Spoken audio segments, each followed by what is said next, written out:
Ladies and gentlemen, good day and welcome to the Mazdock Shipbuilders Limited earnings conference call hosted by Nirmal Bang Institutional Equities Private Limited. As a reminder, all participant lines will be in the listen-only mode, and there will be an opportunity for you to ask questions after the presentation concludes.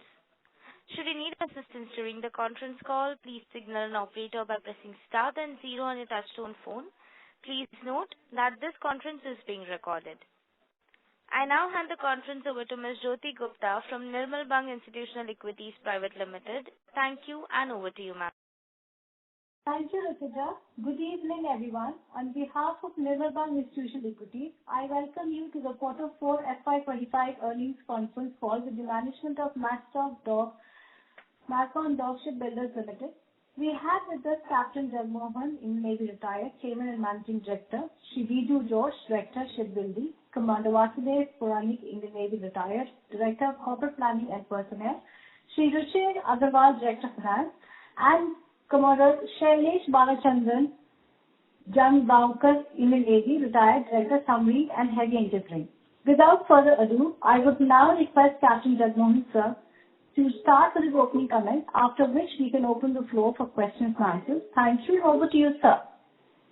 Yeah, good evening, everyone, and welcome to Mazagon Shipbuilders Q4 and annual earnings call for the period ended 31st March 2025. My name is Captain Jagmohan, Chairman and Managing Director, and I am joined today by Director Finance and CFO, Mr. Ruchir Agarwal, Director Shipbuilding, Mr. Biju George, Director Corporate Planning and Personnel, Commander Vasudev Puranik, Director Submarine and Heavy Engineering, Commodore Shailesh Jamgaonkar. Before we begin, I would like to remind everyone that today's discussion may include forward-looking statements as defined under applicable securities laws. These statements are based on our current expectations and projections about future events and financial trends and are subject to risks and uncertainties that could cause actual results to differ materially from those anticipated. We undertake no obligations to update these forward-looking statements except as required by law. For a detailed discussion of these risks and uncertainties, please refer to our latest financial results, press release, and regulatory filings available on the stock exchange websites and our company website. As a listed entity in India, we are committed to adhering to the highest standards of corporate governance and transparency, as mandated by SEBI LODR Regulations 2015. This call is being conducted in compliance with these regulations, ensuring timely and equitable dissemination of information to all stakeholders. We are pleased to share our financial and operational performance for the Q4 and the fiscal year ended 31st March 2025. Despite a challenging macroeconomic environment, we maintained our market position and managed to deliver a strong performance with robust revenue growth and improved profitability on year-on-year basis. During this call, we will provide an overview of our financial results, discuss key operational highlights, and share our outlook for the upcoming period. Following this, we will open the floor for your questions. We request you to limit your questions to 2 per participant in the initial round to ensure that everyone gets an opportunity. I would now like to hand over to Mr. Ruchir Agarwal, Director Finance and CFO, who will walk you through the detailed financial performance. Good afternoon. I am Ruchir Agarwal, Director Finance, Mazdock, and this year we have recorded the highest revenue from operation, which is 11,431 crores, and the profit before tax is 3,109 crores. Earning per share, profit after tax is 2,324.88 crores with an earning of 57.63%. The operating profit is 1,940.43 crores, giving a operating percentage of 16.97%. And PBT to revenue is 27.2% against 26% which we reported last year, and the EBITDA margin of 28.24% against 26.93% reported for the year in last year. there is an increase of almost 2% on a year-to-year basis. As far as this quarter 4 is concerned, the revenue is on the upper side. It is 3174 crores and against profit we earned is 406 crores.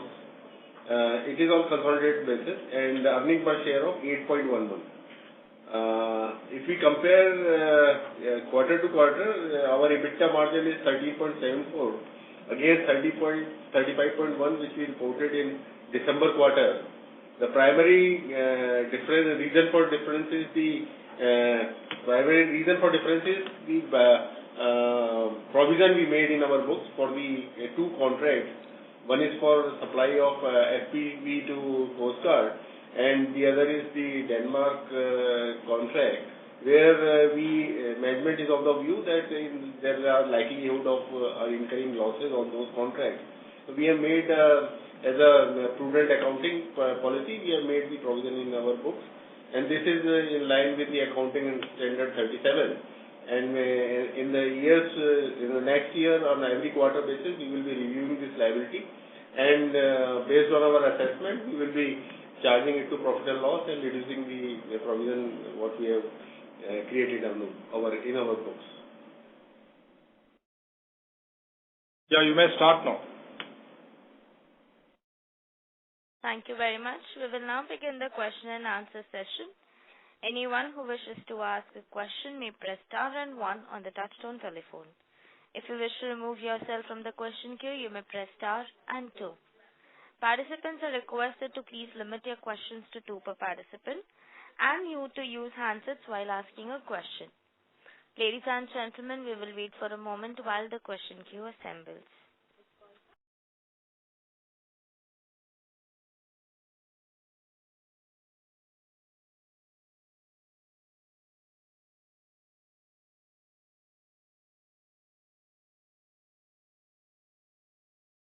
The first question is from the line of Atul Tiwari from JP Morgan. Please go ahead. Yes, sir. Thanks a lot. So my first question is on your medium-term margin profile. Over next 2-3 years, what kind of EBITDA margin we should look at? Will the current level of EBITDA margins be maintained or perhaps be even increased from this level? The MDL expects margins and profitability to significantly improve over the next years as major orders materialize. We are expecting the P-75 additional submarines and the P-75I submarines contract to be signed in this financial year, and that is expected to increase our order book from the present 32,000 crore to more than 1.25 lakh crores. And these big ticket projects are the forte of MDL. And with these projects coming in, our margins and profitability are expected to significantly increase. The economies of scale of these large submarine projects and the efficiency initiatives under Shipyard 4.0 and digital transformation efforts is expected to enhance the overall profitability of the yard. Sir, in past, the company has guided to PBT margin of 12 to 15% over medium term. Versus 25-26% that we have been reporting. So now we should, not work with the older guidance and assume the current level of 26-27% PBT margin to go up from here. Is that right understanding? If you look worldwide, the shipbuilding margins are approximately 15%. So the guidance of 15% is accurate. But what we must understand that in shipbuilding, revenues and profits are directly correlated to the order book and the life cycle stages of current projects. Each project stage, whether at an initial design or a mid-stage construction or final delivery, influences both the revenue recognition and the profitability significantly. So we cannot assume that since we have achieved 26% in one quarter in 1 year, we will be able to achieve the same across the board. So it is safe to have a guidance of approximately 15%. And you can, there are other shipyards who are listed, and you can look at their profit margins, and you can gauge what is the general range. We have exceeded the general profit margin significantly. It is because there are certain projects were at a late stage where greater revenue recognition and profitability were accrued, and these projects were actually also obtained at significantly good margins. So, but I would consider that it is prudent to have a margin of approximately 15%. So sir, just trying to understand it clearly, because earlier you said that, obviously your margins this year were quite high and it should keep on improving because of these large orders. But so that means that we should be looking at perhaps 30% or 31% PBT margin. But now your guidance is 15%. So what is the right, number to work with? You see, and respect to quarter 4, you see our quarter 4 PBT is 12.8. If you see, of course, it is primarily because of the large provisions that we have made. But these high margins which you are seeing over the last 2-3 quarters is because the large projects 15 Bravo have been delivered, and we have been able to accrue significant revenues and profits due to these. However, we cannot keep this as a standard profit margin that a shipyard can, get. So I would still consider that, considering this 12%, yes, we will have an increase, but not considering the 26% what we have done over the year. Okay, sir, very clear. And so my second question is on revenue growth. Your revenue has been growing at 20% plus over the past couple of years. Can we expect the similar kind of revenue growth over the next 2-3 years, or will the revenue growth temporarily slow down as the execution of large contracts that you will win this year, will take some time to pick up? You have seen a growth of 20% on a year-to-year basis, but that was a time when we had a steady order book. Now, since the order book for new 75, P75 and 75I is little bit delayed, so some time will be going towards their design and finalization of the basic parameters for their execution. So it may not be correct to say that this 20% will be maintained, but by and large we will see that the growth of the company is almost around 8 to 10% every year. Okay, sir. Thank you. Thanks a lot. I will come back in the queue. Thank you. The next question is from the line of Anirudh Murarka from Continental. Please go ahead. Good evening, sir. Am I audible? Yes, good evening. Sir, my question was regarding Goa Shipyard Limited, one of the entities in which our company is holding a substantial stake. So any plans to list it in future? That is actually this is the decision of DIPAM, because we are just a shareholder based on the government guidelines, and we are not making a decision for their listing or not. That will be decided by DIPAM and MOD, what is their intention, and we will continue to be their shareholder till as per the wishes of the MOD. The government is a shareholder there. It's more than 51%. And we hold 47%, the government holds 51%, and that's a decision that the government will take. And sir, my second question is how much cash we are having on our books right now? It will be to the tune of around 11 to 12,000 crores, but out of which 6,000 is our margin and balance is on advances from. Thank you, sir. Thank you. The next question is from the line of Raj Rishi from DCPL. Please go ahead. Hi, am I audible? Yes. Hello. Yes. Yeah. What's the capacity increase expected over the next 3 to 4 years? We have already augmented our capacity from construction of 6 submarines to 11 submarines, because we are preparing to take both the additional submarines of 75 and the 6 P75I, for which we have already set up the SSA facility, or the submarine section assembly workshop. So that is one area, and we have also taken up land from the port for taking up small ships, and we are also having major capex plans in that land as well as in the Nava yard which we have a capex approximately 4,000 crores. So we can, at the moment, I think, construct 10 major warships simultaneously and 11 submarines. Okay. So is it correct to say that like in 3 to 4 years your capacity will be 3x of what it is today? Once the two capex programs comes to fruition and then it becomes fully operational, definitely the capacities will go up. So now it is at the consultancy DPR stage. The exact contours of what would be the capacity, how it will increase, we'll be able to gauge only after those DPRs comes, because there are various technical considerations to finalize there. But definitely the capacity will increase at least by 2 times. And do you plan? This is a follow on. Yes. Hello. Yes.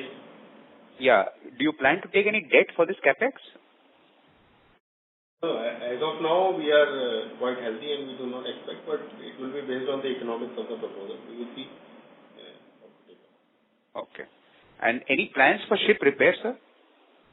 Yeah, we have a vertical in ship repairs. We already have a vertical in ship repairs that we are currently using our wet basin as well as dry dock. So we will be able to take ship repairs of larger ships. Only one per dock. Current docks are free. And in the long term, once this capex which is there, once it gets operational, we will be able to undertake repairs of larger ships. And in addition, we are also taking, submarine repairs, and that has contributed, I think, approximately 4,000 crores of revenue for us, both in the MRLC as well as AIP plugs for the submarines which are already in service with the Navy. Okay. And sir, this supposed shipbuilding super cycle which is going on globally, and this move away from China, etc., that should augur very well for companies like Mazagon, right? Yes, certainly. I think there is significant tailwinds that is going to further propel our growth, both commercially, the commercial shipbuilding as well as in the defense shipbuilding because of the geopolitical situation. And as you have seen, both the Navy is likely to come out with the RFP for the 17 Bravo frigates shortly, which is a 70,000 crore project. And we are poised best to take on that, although it is going to come on a competitive bidding.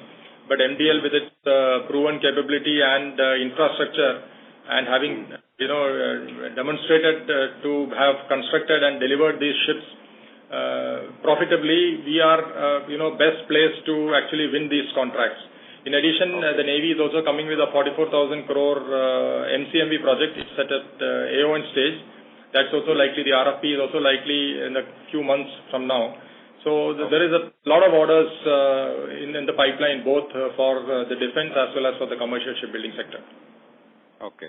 Sir, some reports suggested that in the next 18 months to 24 months, there's a possibility that Mazagon Dock will get orders worth 2.5 lakh crore.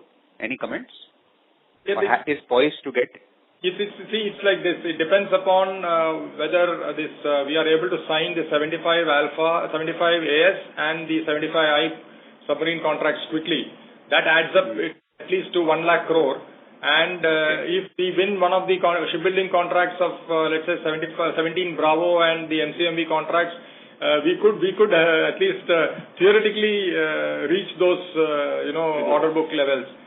We will see, but I am confident that the submarine orders we are likely to sign quickly, particularly the 75 additional submarines.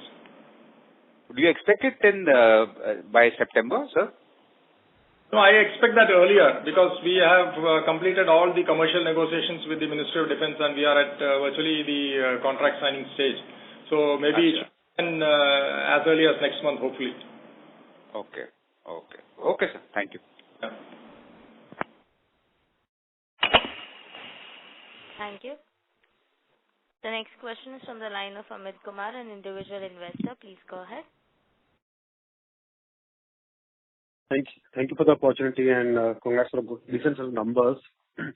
So in the previous participant was asking that around submarine contracts that you replied that there's a possibility we can get in the next 1 or 2 months.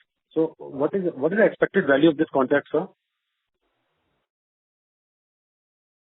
Yeah, it's expected to be in the range of, anywhere between 30 to 40,000 crores.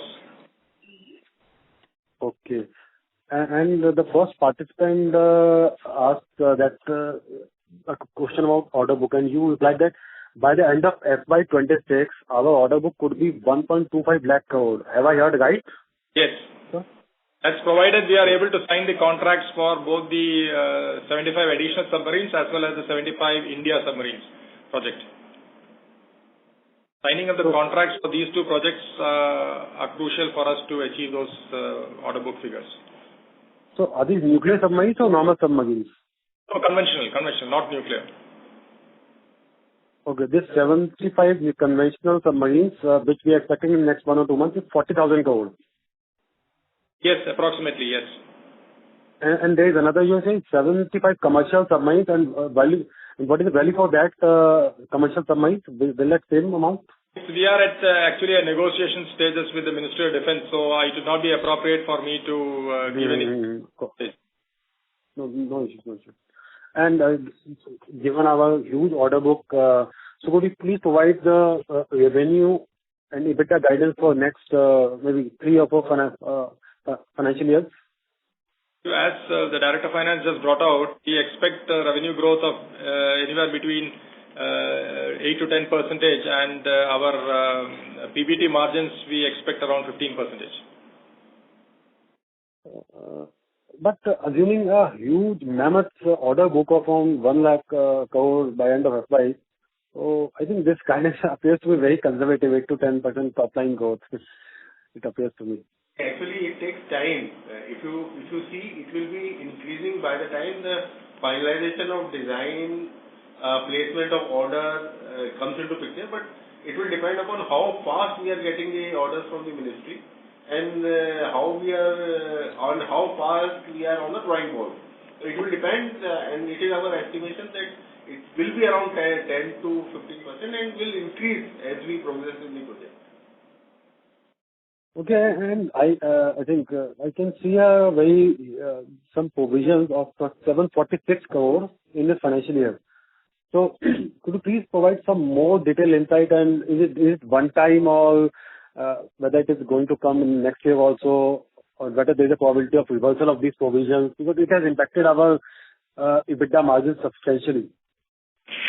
Actually, what I in my opening remark, I mentioned that other than 532 crores, which is we have made a provision this year, others are normal business provisions.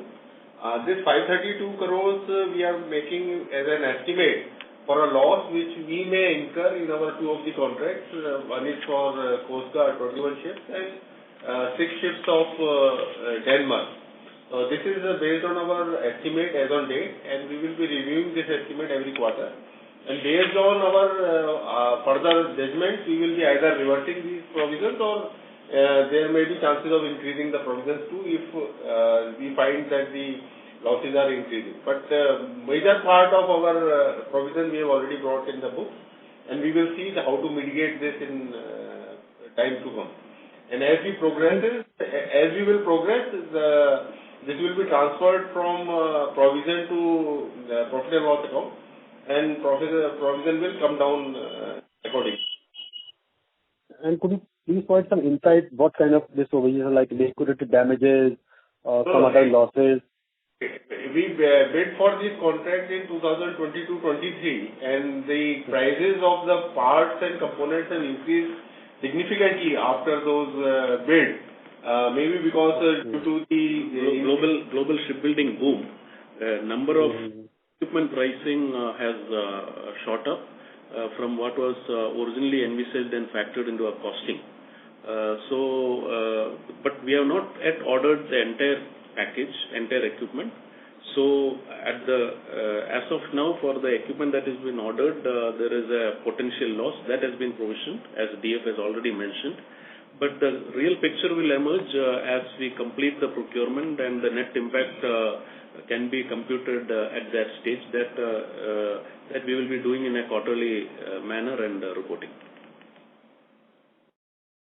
Okay, and as of now, we have ordered 32,000. Come again. So that is able to maintain our margin. So then, I'm sorry to interrupt you. Mr. Kumar, your voice is breaking. Can you please check? hello, yes, ma'am. Hello, Mr. Kumar? Yes, ma'am. Yes, ma'am. Your voice Yes, was ma'am. breaking, sir. You may please go ahead now. Yes, yes. Yeah, I'll repeat my question. So, sir, we have an order book of 32,000 crore. So how much of these orders are cost plus contracts or fixed price contracts? Because so that our, EBITDA margins and bottom line remains profitable. Stable. See, there in our investor presentation, actually the 32,260 crore order book, 15 Bravo, 17 Alpha, the P-75 Calvary class submarines, that put together comes to almost 20,000 crores. So approximately 20,000 crores is a few projects on fixed cost, and the rest are also fixed cost, but they are with the lesser margins. Whereas these, so out of the 32,000 crores, approximately two-thirds are projects with reasonably high margins. Okay. And sir, like during the recent conflict with Pakistan, so and I think India should focus on more nuclear submarines. So is there a possibility that the Defense Ministry can think of preparation and ordering nuclear submarines to Mazagon or any other shipbuilder? Because defense is the number one priority for India now. Yeah, you see, that's a call that the Indian Navy and the Ministry of Defense will take. And in fact, you may have read that the nuclear submarines fall under the strategic submarine category. And I think the government has already placed an order, but that is getting done through the Navy, through the shipbuilding center in Vizag, and not with MDL. So nuclear submarines are built by our company, or it's a highly secretive operations, or only by the Navy or? No, it's not with us at the moment, and we don't want to comment on something which is not with us. Okay. Thank you, sir. All the best. Thank you.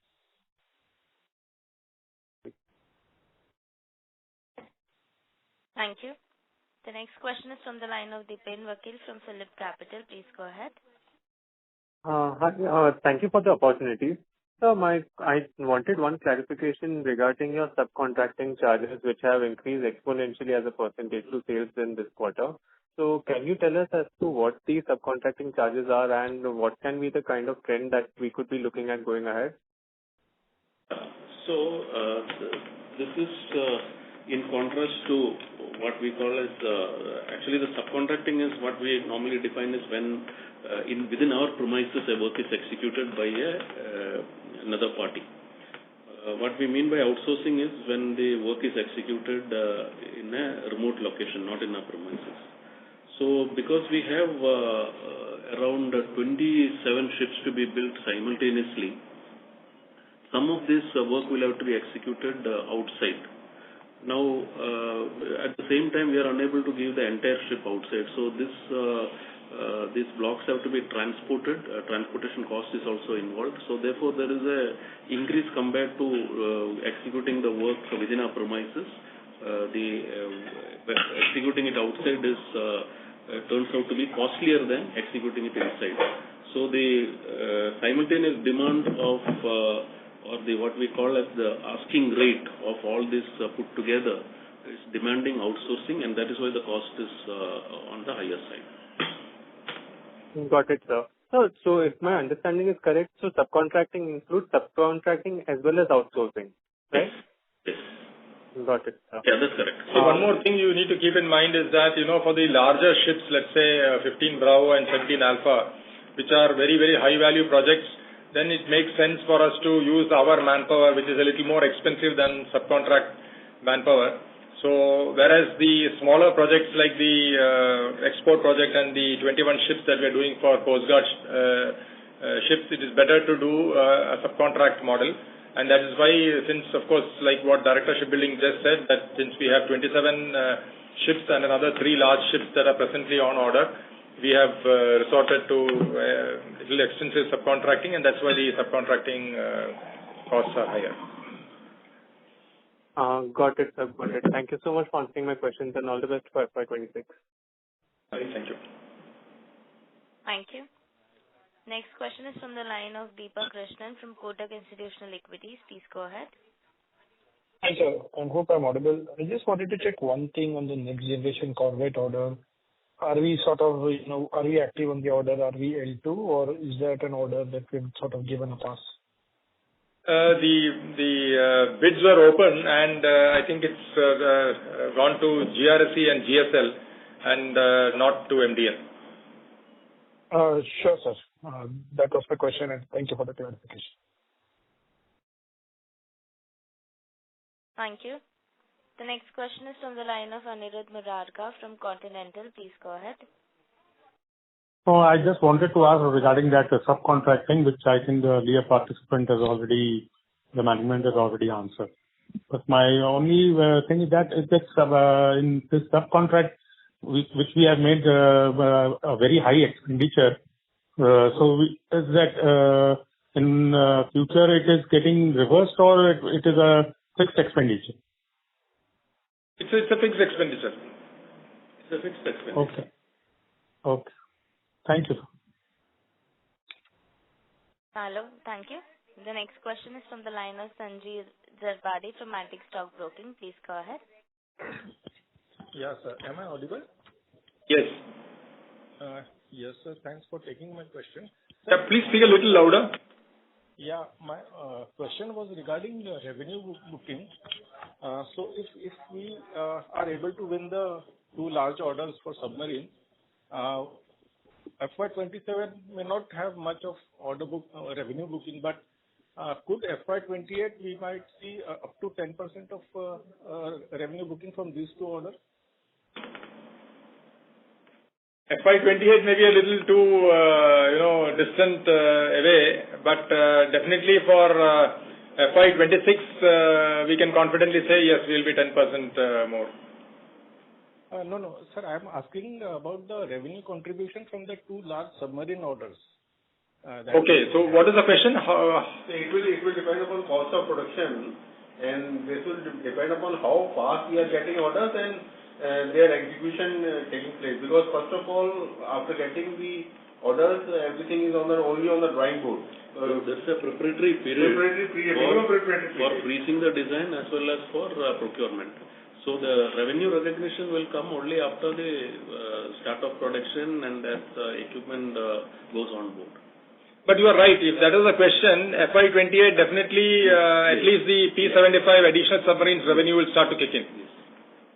So could it be around 10% of the order value or lesser than that? Yes, you could say that because this P75 AS project is a repeat of the Scorpene P75 project which have already delivered to the Navy. And we have already commenced some kind of a preparatory work. So I think confidently we can say yes, we will contribute. It will contribute 10% of the order book of 75 AS contract value of 75 AS will come in as a revenue for FY28. Okay. And sir, my next question was regarding the P17A, in which we have pending order book of 13,493 crore. In what time frame is it executable, sir, and in what in terms of? We are delivering the second ship the next month, and the third ship. There are 4 ships. One has already been delivered.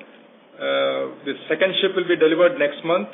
The third ship will be delivered maybe in the month of November, and the fourth ship will be the only one pending in the next financial year. That also we expect to deliver by April 26. And the guarantee liabilities associated with this project will extend up to 2027. So this what is balance shown will progressively get liquidated in that time frame. So bulk of this 13,493 crore will get booked in terms of revenue in FY26 and 27. Yes, correct. In the next 2 years, that's right. 2 years. Okay. And sir, although we have delivered P15B and P75, there is 3,700 crore order backlog and 2,700 crore order backlog in these two projects, which we have already delivered. So, what is the... So if you see 15 Bravo, we have 3716 has been, so there also the liabilities are not at over. So we we keep that for future contingencies, if any, because depending on the operational needs of the ship, we need to some expenditure has to be incurred. So two to three ships are still under guarantee.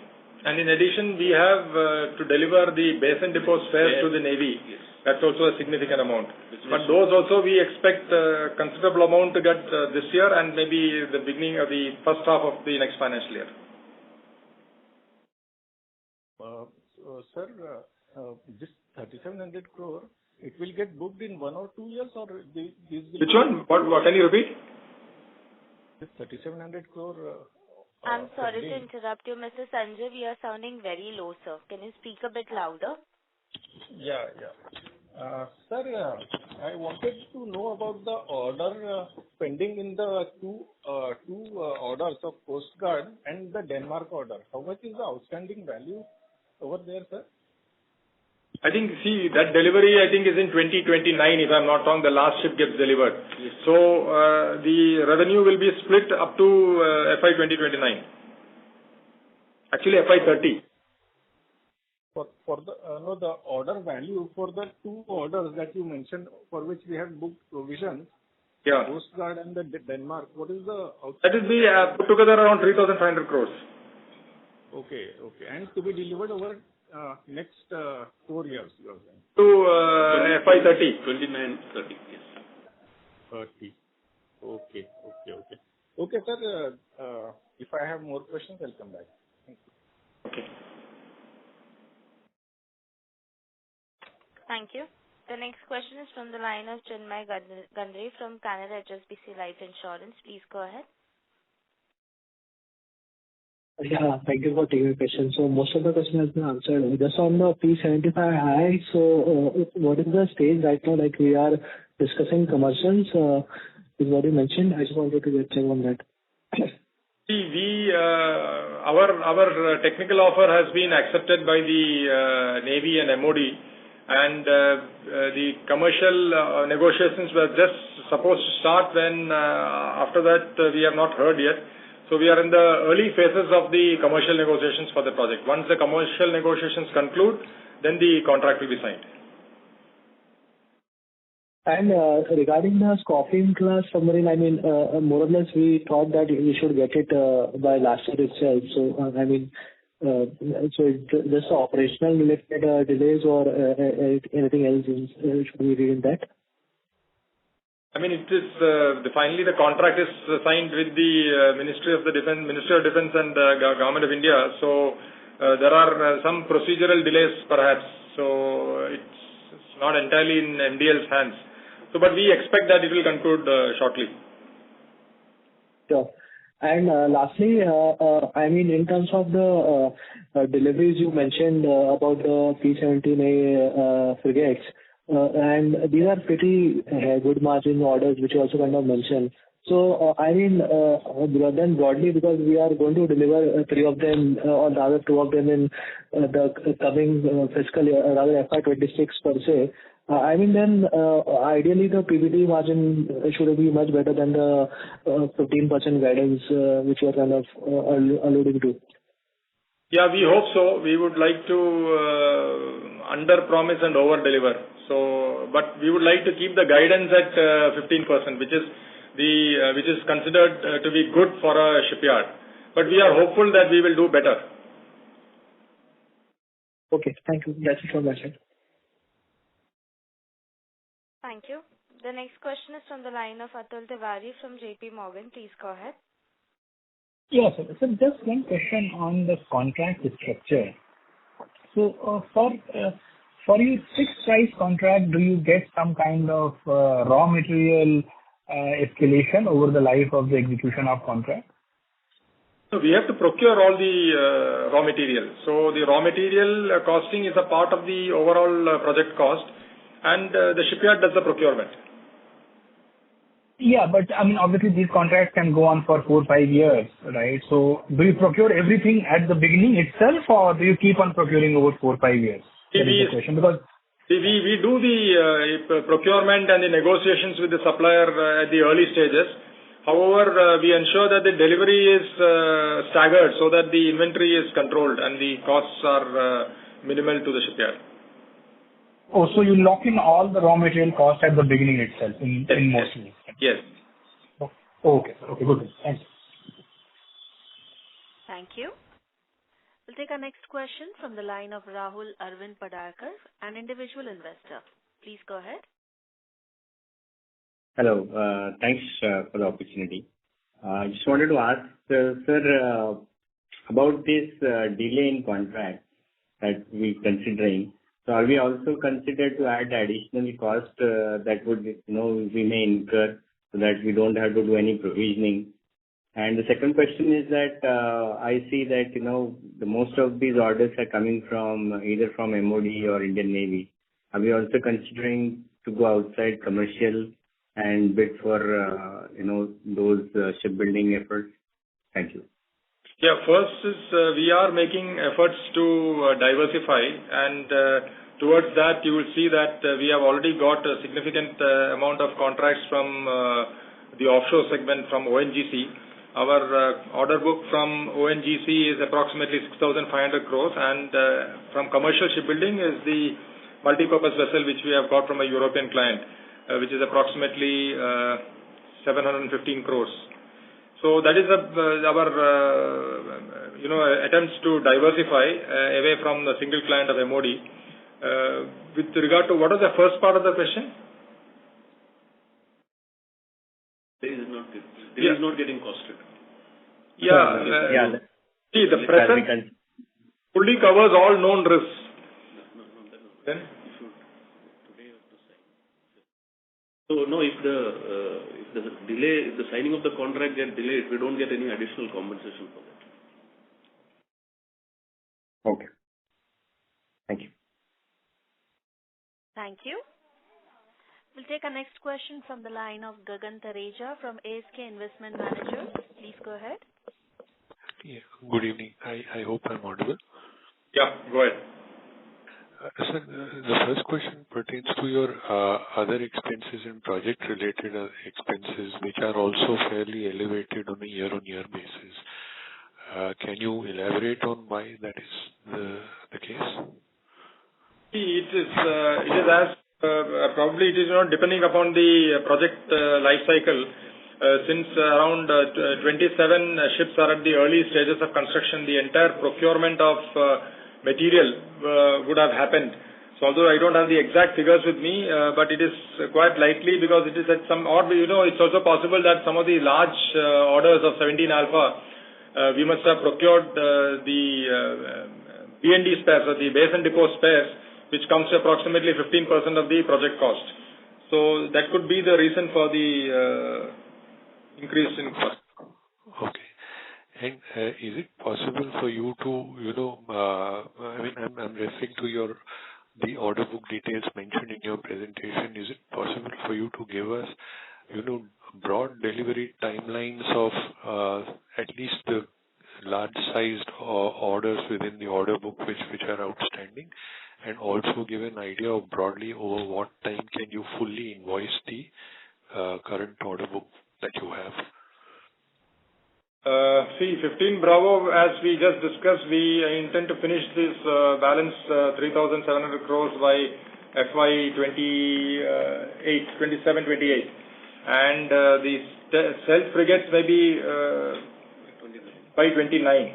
Because there will be a small portion, but the majority we will complete by 27, and maybe a little portion of the base and depot spares and the guarantee liabilities will be there. The Coast Guard projects and the multi-purpose vessel we will complete by FY30. FY29-30 we will complete.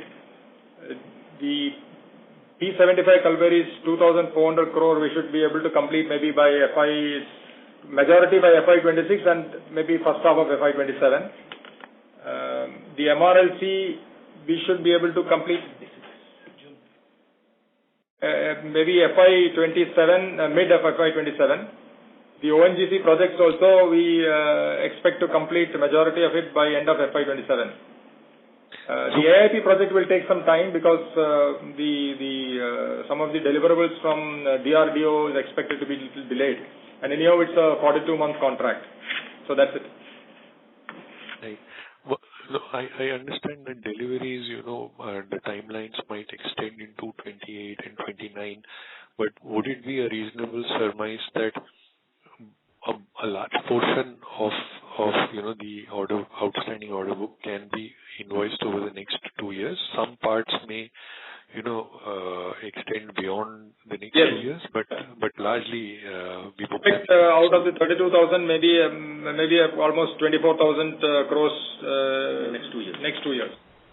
Okay, so 24,000 can be, and you generally have a sort of arrangement on turnover targets with the MOD. Have they been finalized for FY26, and can you therefore convey it to us? Yeah, we have finalized it, but I'm not sure whether it is can be given to public. So there are figures both on top line and bottom line and other parameters, including R&D expenditure. I'm not sure whether we can make it public. That is currently under discussion. We'll be able to tell. Because you disclose it in your annual reports, at least the turnover bit. Still under discussion with for the current finance. Okay. All right, sir. And in the past you have indicated that on the Kalvari class submarine, there were some cost escalations for which you got compensation from the Navy for at least 3 of the submarines, and 1 or 2 were pending. I think 140 crores of perhaps provisions needed to be written back.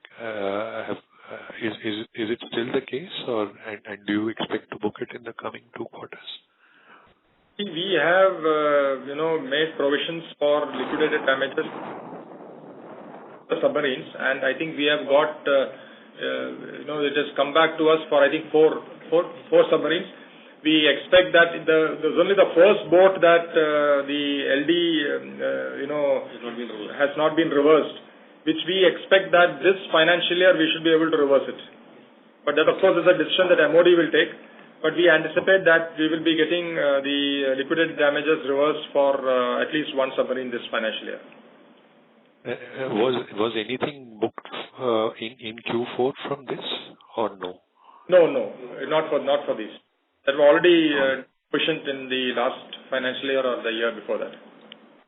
Okay, and I think there was also an indication, at least in the past calls, that as the projects come closer towards final delivery, there is a reassessment of your D448 liabilities, and if you are able to deliver on time or before time, you could actually incur cost savings. Is that potentially the case with some of the deliveries due for next year, and therefore do you stand to benefit from that? What I can tell you is what has happened in the recent past. All the 4 15 Bravo destroyers were delivered ahead of schedule, and the shipyard has benefited because of the early deliveries. Right, sir.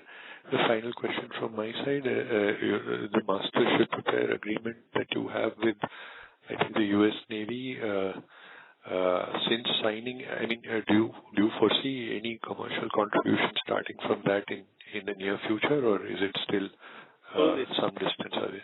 Yeah. So we are still one of the contenders, but the issue is the vessels that are coming for repairs. Some of them are large and that will not fit into our current infrastructure. So we will participate in that signed agreement only for vessels which can be accommodated within our premises. So a couple of offers which had come, we couldn't participate because of this. Okay, fine. Thanks. Thank you. I'll get back in the queue. Thanks for taking my questions. Thank you. Ladies and gentlemen, you are requested to please limit your questions to 2 per participant. The next question is from the line of Raj Rishi from DCPL. Please go ahead. Yeah, thanks for the follow-on question. Any plans for a tie-up with Korean shipyard or something? Because some news reports suggest that some tie-ups are on the anvil with Indian shipyards. The Ministry of Shipping is, trying to promote shipbuilding within the country, and it's actually much needed. And they are planning to have 4 large clusters by 2030 and operational by 2035. And the Ministry of Shipping is looking at large shipyards like us to tie up with some major shipyards, global shipyards. We are at the very, very early stages of examining this, but we will keep our options open wherever we are presented with good business opportunity. And the previous person was asking about this mastership agreement you have with the US, and the answer was that you could not accommodate because it was much larger than what you can accommodate. Do you expect any business on this front in the future? See, this is a large US fleet which is based out of Singapore, primarily servicing the Indian Ocean region. Now, most of these vessels are large. Small vessels can come. See, there is a draft limitation also in our proposal. Okay. So that is why we are unable to accommodate. So it's only a very small subset of the entire fleet which can come here, and when those things for repair, that is the time where we will have the opportunity to participate. That's what I mentioned. So right now, I don't see anything in the offing in the immediate future. And so, what's the export potential business for MDL in the next 1 or 2 years? Right now, we already have an order as mentioned by CMD for 6 vessels, 715 crores. If everything goes on well, there is an optional clause also in that where they will order 4 more ships. So, but that will depend on how we are able to deliver these ships in time and within the contracted cost. So that is a call which we will have to take later. The potential and is... So your... Yes, sir. Potential is there for export orders. These are the vessels... These are all cargo ships which completely fit into our infrastructure. Yes. And so your collaborator for P75, I think ThyssenKrupp, was talking about making India a hub for submarines. So you expect MDL also to benefit? Yes, of course. Our collaboration with them is for the P75I project, for which... Hello. Significant amount of transfer of technology and indigenization. There will be more than 60% of indigenous content in this submarine, much higher than what we have done for the Scorpion project. So, okay. Yeah, please go ahead.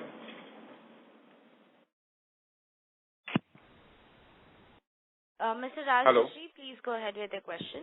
Yeah, the question was, ThyssenKrupp has talked about making India a hub for submarines. And since they are your collaborator, how do you stand to benefit from this if it happens? First, this is a part of the P75I project, and we will be constructing these 6 submarines for the Indian Navy in collaboration with ThyssenKrupp. And the contours of the contract is that ThyssenKrupp will significantly transfer technology in the design and construction of these conventional submarines.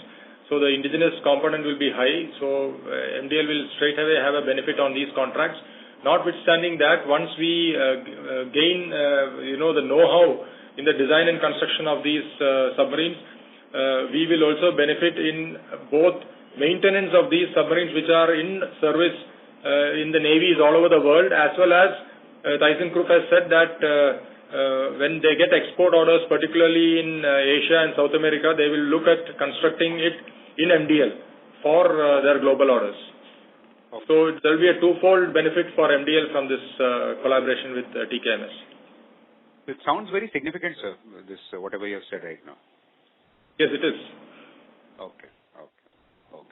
Thanks a lot. Yeah. Thank you. Ladies and gentlemen, that was the last question for today.